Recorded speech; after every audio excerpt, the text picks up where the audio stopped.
Dans cet exercice, on aperçoit très rapidement qu'il y a effectivement quelque chose qui se répète. On a une rangée, deux rangées, trois rangées identiques. Donc, on sait déjà qu'on va utiliser une boucle pour nous faciliter la vie. Et puis, on pourrait aussi rapidement créer peut-être une fonction pour faire demi-tour quand on sera arrivé au bout de la rangée, faire demi-tour. Ici aussi, quand on sera arrivé au bout, il faudra faire demi-tour, donc une fonction turnaround.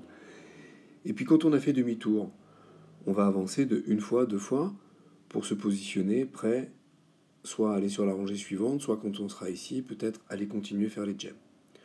Donc on va créer ces deux fonctions.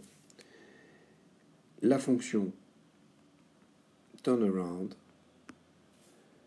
qui consiste en la répétition de turn left, ou la même chose avec turn right. Et ici la fonction qu'on pourrait appeler move 2, et qui consiste en une répétition de move forward.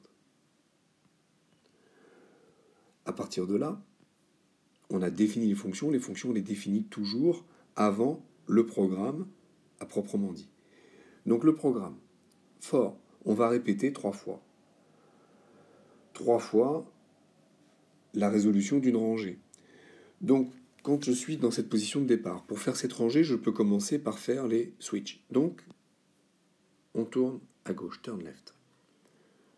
Move forward, toggle switch. Move forward, toggle switch. Donc là, on a exécuté les deux interrupteurs. On fait turn around et move 2 pour nous remettre dans la position de départ. C'est-à-dire qu'on a fait un turn left, move, toggle, demi-tour, 1, 2. Maintenant, on est face au gem. Il nous suffit de faire encore un move supplémentaire. Collect gem, move, collect gem. On se trouve maintenant au bout de cette rangée ici. On va faire demi-tour, 2 moves. Donc demi-tour, move 2. Maintenant, on sera revenu sur cette case de départ, mais on sera orienté vers les switches. Donc, pour s'orienter dans la bonne direction, on va turn right. Et à partir de là,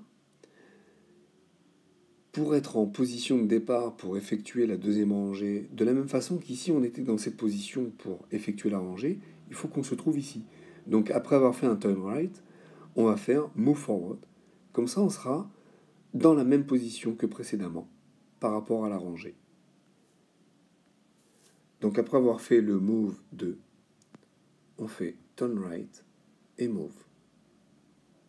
Voilà, alors on va essayer ça tout de suite.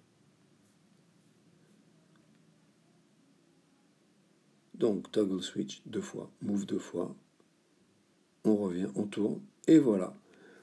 Comme on a pu être positionné correctement pour la deuxième rangée, la boucle a pu se répéter, et aussi cette troisième fois. Voilà, donc là vous avez vu que on a pu s'économiser des pas de programme grâce à cette boucle for 3 fois.